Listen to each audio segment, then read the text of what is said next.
Bueno, intentaré superar el tuyo. Y luego veré con el de Fafa. Miren, en distintas oportunidades, yo he dicho que este gobierno ha tenido un excelente desempeño en la administración de la pandemia. Y voy más lejos. Sacando la Europa escandinava, sacando los ejemplos interesantes que se dieron en esa parte del mundo, el gobierno de Luis Abinader puede competir con cualquier otro gobierno en la gestión de la pandemia. No sé quién aconsejó que le instalaran un manchón negro al final, inútil, con la limitación de la prueba PCR a una por año para complacer la voracidad económica de las ARS. Con eso le instaló un manchón a una excelente gestión de la pandemia. Y cuando todo el mundo, no todo el mundo, una parte del mundo en pánico, procuraban que no se modificara el horario del toque de queda, Luis Abinader los redujo responsablemente, tratando de estimular el levantamiento de la economía nacional, y lo hizo correctamente. No le hizo caso a la histeria de una parte de la clase media que tenía con qué comer y que no quería que se modificara el toque de queda, sino que se ampliara, que se cerrara el país más temprano. Luis Abinader hizo caso omiso de eso y continuó reduciendo el toque de queda y ampliando la apertura de la economía. Y lo hizo correcto. Y está demostrándose que fue correcta la decisión en este momento. Una crisis no se maneja con miedo ni con pánico. Las crisis se manejan con criterios hijos de la tranquilidad mental, del buen enfoque y de la inteligencia. Lo hicieron bien y tengo que felicitarlo, tanto en el ámbito económico como en el ámbito de la gestión sanitaria. Reitero, le pusieron un manchón indeseable, poco inteligente, absurdo y hasta estúpido, por complacer a las ARS con la limitación de las pruebas PCR. Pero hay otra dimensión en la que el gobierno de Luis Abinader pudo haber salido airoso, y fue la dimensión de la educación. Porque ellos tenían el criterio apropiado, pero se fueron por el camino del entendimiento con quien no podía entender. Y por eso no se abrió la escuela más temprano como la abrieron en los países inteligentes. El gobierno le cogió miedo a la mentalidad del arrabal que planteaba la prolongación del cierre de las escuelas.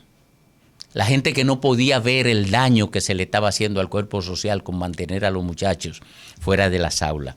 La gente que no tenía capacidad para profundizar en la consecuencia futura de eso. La gente que no tenía capacidad para ver que la mayoría de esos muchachos no estaban en peligro, porque su sistema inmunológico lo protegía frente al COVID.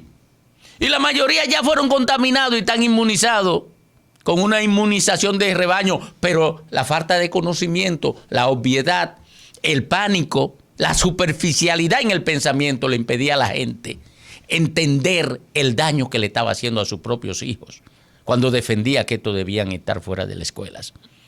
Un daño para protegerlo de nada, porque no lo podían proteger del COVID porque el COVID no le hacía daño.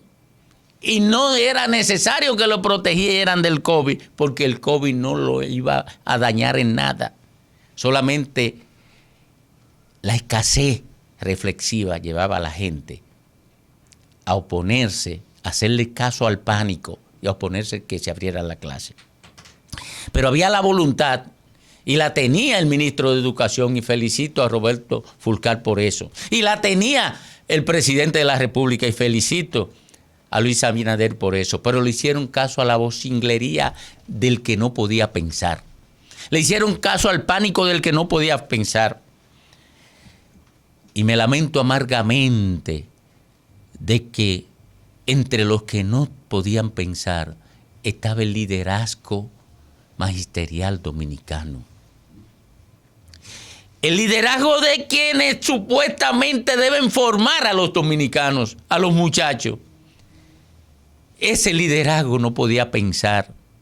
No podía pensar en el daño que le estaba haciendo a la población juvenil e infantil dominicana. No podía pensar en el daño que le estaba haciendo al desarrollo nacional. Y eso es una desgracia para el país. Que quienes dirigen el magisterio nacional no puedan pensar. Que quienes dirigen el magisterio nacional ni siquiera pudieran sentir piedad por los muchachos que estaban dañándole su futuro, que estaban tronchándole la posibilidad de que se desconectaran de la ignorancia y de la pobreza. Hoy, el Ministerio de Educación ha adoptado una decisión valiente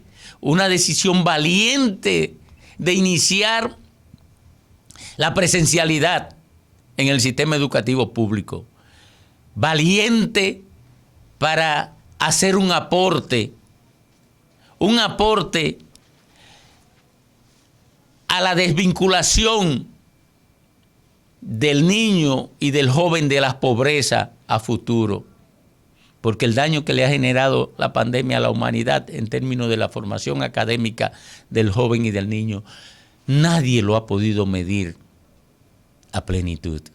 Y la obviedad, la superficialidad con la que la gente piensa, no puede descubrirlo. El aporte que le está haciendo Roberto Fulcar con esa voluntad al futuro de la niñez dominicana y de la juventud dominicana, desafiando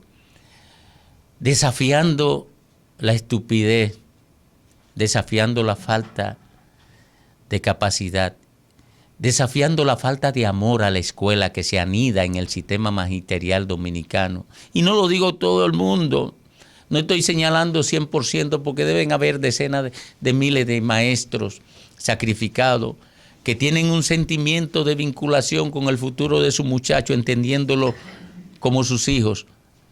Pero hay una cantidad enorme, entre la que está la dirigencia magisterial, que ha sido dañada por la cultura de degradación de la política, que ha penetrado a la dirección del sistema magisterial de la ADP y que todavía presenta cierta resistencia que más que producto del conocimiento es el producto de muy malos sentimientos. Gracias en nombre de la generación futura, gracias a Roberto Fulcar, gracias al ministro de Educación. Qué bueno que fue Roberto Fulcar, el ministro de Educación, que encontró la pandemia en República Dominicana. Qué bueno que Luis Abinader no se dejó sobrecoger por el pánico que sobrecogió a la ignorancia en el momento de la pandemia.